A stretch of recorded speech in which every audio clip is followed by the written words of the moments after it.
Bueno, el coronavirus ha tomado una importancia en este 2020. Es como amanecimos con el coronavirus como una amenaza el 1 de enero, ya que el 31 de diciembre China dio el aviso a la Organización Mundial de la Salud que había un brote de una infección viral, una infección que no sabían específicamente quién la causaba y que, como en otras epidemias, parecía tener un origen animal.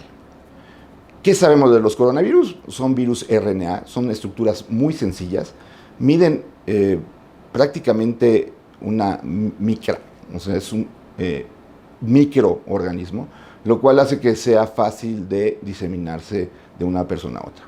El 1 de diciembre, aparentemente, según lo que podemos entender, del 2019, una persona adquirió en un mercado en donde se venden animales, ya sea para consumo alimenticio o como mascotas, un virus de coronavirus, sea de murciélago, pangolín o de reptil, aún no está bien determinado, se lo transmitió a un ser humano. El problema con este virus es que pudo ser transmitido de ese ser humano a otro ser humano. Los 4 viejos coronavirus que conocíamos producen el 15% de las gripas comunes. ¿Y por qué hablo de estos 4 coronavirus viejos y conocidos? Porque son una causa común de problemas respiratorios en el ser humano. En el 2002 apareció el primer coronavirus agresivo, se llamó SARS, también apareció en China, en la ciudad de Guangdong, y también fue transmitida por un animal, es un tipo de gato que utilizan ahí para alimentación, y produjo en ese entonces la muerte de 8,000 individuos, una mortalidad del 9%, y fue la primera gran alarma de que el coronavirus podía comportarse como un virus agresivo respiratorio. En el 2012 aparece el segundo coronavirus agresivo. Este se llama MERS, porque apareció en el Medio Oriente, Middle East Respiratory Syndrome, y aquí fue transmitido por un camello a un ser humano y el ser humano lo transmite a otro ser humano, igual que como ocurrió con el SARS. ¿Cuál es la diferencia? Bueno, que este virus, en lugar de tener una mortalidad de 9%, tiene una mortalidad de 34%. Es decir, una de 3 personas que le da esta enfermedad se va a morir.